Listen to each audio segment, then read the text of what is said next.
Right breaking news చూస్తున్నాం. పాక్ ఆక్రమిత కశ్మీర్లో రాజకీయ ఉద్రిక్తతలు తారాస్థాయికి చేరాయి.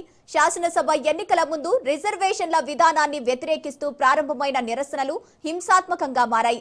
నిరసనకారులు భద్రతా బలగాల మధ్య ఘర్షణలు చోటు చేసుకోవడంతో పరిస్థితి ఉద్రిక్తంగా మారింది. ఇక భద్రతా దళాల కాల్పుల్లో 30 మంది వరకు మరణించగా 200 మందికి పైగా గాయపడినట్లు సమాచారం. ఇక గాయపడిన వారిలో పలువురి పరిస్థితి విషమంగా ఉన్నట్లు తెలుస్తోంది.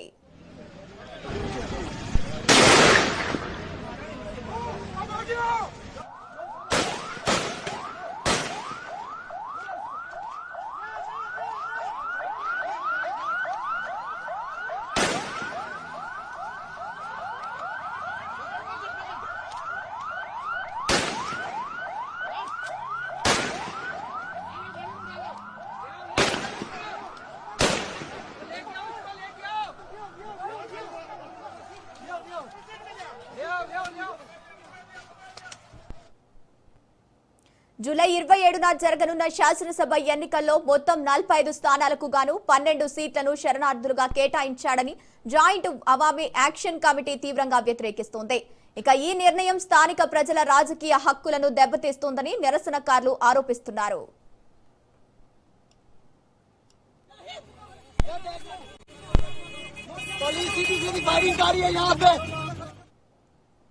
ఇక మరోవైపు తమ ఉద్యమాన్ని అణిచివేసేందుకు ప్రభుత్వం హింసాత్మక చర్యలకు దిగిందని జేఏఏసీ నాయకులు మండిపడుతున్నారు. ఇక ఇదే అంశానికి సంబంధించి పూర్తి డీటెయిల్స్ మా ఇన్పుట్ ఎడిటర్ శ్రీకాంత్ లైవ్ ద్వారా అందిస్తారు. Srikanth. Gangotri, good afternoon. So Pakistan గత వారం రోజులుగా పాకిస్తాన్ అట్టుడుకుతోందని చెప్పాలి. అటు పాకిస్తాన్ సంబంధించినటువంటి జాయింట్ అవామీ కమిటీ ఏదైతే ఉందో JAAC, so Jammu and Kashmir సంబంధించినటువంటి జాయింట్ అవామీ కమిటీ స్థానిక సంస్థలతో కలిసి పెద్ద ఎత్తున నిరసన వ్యక్తం చేస్తోంది. అటు పాకిస్తాన్ ప్రభుత్వానికి, పాకిస్తాన్ సైన్యానికి వ్యతిరేకంగా పోరాటమే చేస్తుందని చెప్పాలి. పాకిస్తాన్ మొత్తం అంటే పీఓకే ప్రాంతం మొత్తం కూడా ఒక రకమైనటువంటి రక్తసిక్తంగా మారింది. ఈ నిరసనలు ఏకంగా లండన్ వరకు కూడా చేరుకున్నటువంటి సందర్భం కనిపిస్తోంది. లండన్లో ఉన్నటువంటి పాకిస్తాన్ ప్రధాన కార్యాలయం ఏదైతే ఎంబసీ ఉంటుందో ఎంబసీ ముందు కూడా నిరసనలు వ్యక్తం చేశారు. అటు పాకిస్తాన్ ప్రభుత్వానికి, పాకిస్తాన్ సైన్యానికి వ్యతిరేకంగా నిరసనలు చేపడుతున్నారు. సో పాకిస్తాన్ లోయలో జరుగుతున్నటువంటి ఈ నిరసన రక్తపాతం ఏదైతే ఉందో ఇది లండన్ వరకు కూడా వ్యాపించిందనే చెప్పాలి. సో ఇట్లా నేపథ్యంలో జూలై 27న పీఓకేలో ఎన్నికలు జరగబోతున్నాయి. పూర్తిగా 53 స్థానాలకు ఇక్కడ ఎన్నికలు జరగబోతున్నాయి. దాంట్లో ప్రత్యక్ష ఎన్నికలు 45 స్థానాలకు జరగబోతున్నాయి. సో ఇట్లా నేపథ్యంలో ఇందులో 12 సీట్లకు సంబంధించినటువంటి అంశం ఏదైతే ఉందో స్థానికులకి అవకాశం రావాలి, స్థానికులకు రిజర్వేషన్లు ఇవ్వాలి, స్థానికులకు అవకాశం రావాలి, బయట నుంచి వచ్చే వాళ్ళు ఇక్కడ ప్రాతినిధ్యం వహిస్తున్నారంటూ ఈ 12 స్థానాలు ఏవైతే ఉన్నాయో శరణార్థుల కోసం కేటాయించినటువంటి స్థానాలు. సో ఇట్లా నేపథ్యంలో ఆ 12 స్థానాలు కూడా 45లో చేర్చేసరికి స్థానికంగా హక్కులు కోల్పోతున్నారంటూ పీఓకేలో ఒక నిరసన మాత్రం వ్యక్తమవుతోందని చెప్పాలి.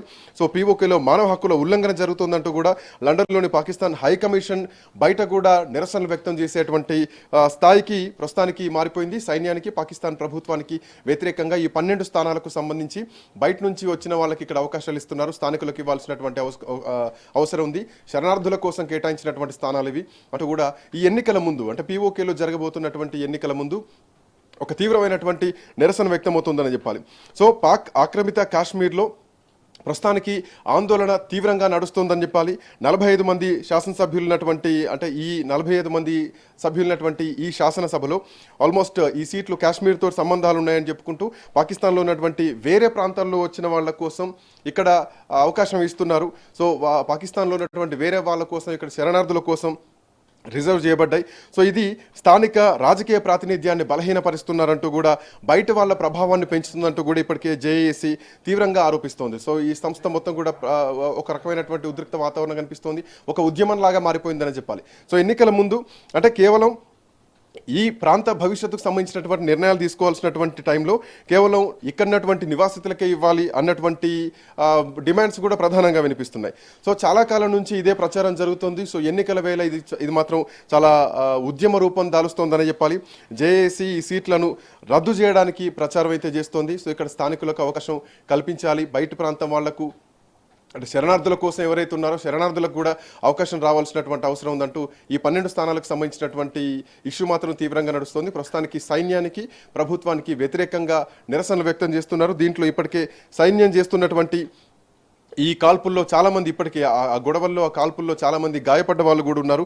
సో మొత్తం పాకిస్తాన్ పార్లమెంట్ దానికి సంబంధించినటువంటి ఎన్నికల ప్రక్రియ కానీ అక్కడటువంటి ప్రాతినిధ్యానికి సంబంధించినటువంటి సమస్యల నుండే ఈ ఈ ఈ అంశం పుట్టిందనే చెప్పాలి. సో ప్రధానంగా ఉన్నటువంటి విషయానికి వస్తే కనుక కాశ్మీర్ నుండి పాకిస్తాన్లో ఉన్నటువంటి ఇతర ప్రాంతాలకు ఎవరైతే వలస వెళ్ళిన వాళ్ళు ఉంటారో సో వాళ్ళ కోసం ఈ పీఓకేలో ఒక 12 అసెంబ్లీ స్థానాలను రిజర్వ్ చేయబడ్డాయి. సో దాంట్లో 1947 ఆ తర్వాత జరిగినటువంటి ఎన్నికలు ఏదైతే 65 ఉందో ఆ తర్వాత యుద్ధాలు జరిగినటువంటి సమయం కానీ ఆ తర్వాత 1971లో జరిగినటువంటి యుద్ధాలు ఏవైతున్నాయో సో యుద్ధాల సమయంలో కూడా అంటే ఈ స్థానభ్రంశం జరిగిందనే చెప్పాలి. అంటే మైగ్రేషన్ జరిగింది. సో ఇందులో శరణార్థుల కోసం కేటాయించబడ్డటువంటి స్థానాల్లో ఎక్కడి నుంచో వచ్చి ఇక్కడ శరణార్థుల కోసం కేటాయించబడ్డటువంటి స్థానంలో సో స్థానిక బలం లేకుండా పోతోంది అని ఈ 45 ఏదైతే ఈ 12 ఉన్నాయో ఈ 12 కూడా ప్రత్యక్ష ఎన్నికలు చేస్తున్నారు, రిజర్వేషన్ లేకుండా చేస్తున్నారు అన్నది పాకిస్తాన్ ప్రభుత్వం మీద సైన్యం మీద ప్రస్తుతానికి అక్కడటువంటి జేఏసీ చేస్తున్నటువంటి డిమాండ్. సో ప్రజల రాజకీయ నాయకత్వాన్ని బలహీనపరుస్తున్నాయి, స్థానిక ప్రజలకు ఇబ్బందిగా ఉంది, స్థానిక ప్రజల హక్కులు కోల్పోతున్నారంటూ ఒక హక్కుల కోసం పోరాడుతున్నటువంటి ఈ ఆరోపణలో జేఏసీ ఖచ్చితంగా ఈ అంశాన్ని ఇంకా ముందుకే తీసుకెళ్తుంది. బట్ ఒక రకమైనటువంటి ఉద్రిక్త వాతావరణం అయితే నడుస్తోంది. ఈ 12 రిజర్వ్ సీట్లలో జమ్మూ కాశ్మీర్లో ఉన్నటువంటి శరణార్థులకు, ఇంకొక 6 లోయలో ఉన్నటువంటి ఎవరైతే శరణార్థులు ఉంటారో సో వాళ్ళ కోసం కేటాయించబడ్డటువంటి స్థానాలు. సో ఈ 12 సీట్లను రద్దు చేయాలంటూ జాయింట్ అవామీ యాక్షన్ కమిటీ ఇప్పటికే డిమాండ్ చేస్తోంది. సో ఇది స్థానికంగా మా బలం కోల్పోతోంది, మాకు రావాల్సినటువంటి హక్కులను బయట నుంచి వచ్చిన వాళ్లకు వలసదారులకు ఇస్తున్నారన్నటువంటి శరణార్థుల కోసం ఇస్తున్నటువంటి ఈ స్థానాలను ఖచ్చితంగా రద్దు చేయాలన్నటువంటి డిమాండ్ మాత్రం ప్రస్తుతానికి జేఏసీ డిమాండ్ చేస్తోంది. అటు గిల్గిత్ బాల్టిస్తాన్ తర్వాత అటు పాకిస్తాన్ ఆక్రమిత కాశ్మీర్లో జరగబోతున్నటువంటి ఈ జూలై 27న జరగబోయేటువంటి ఎన్నికల్లో ప్రస్తుతానికి ఈ 12 స్థానాల చుట్టే వివాదం నడుస్తోంది. Gangotri. Okay, thank you Srikanth.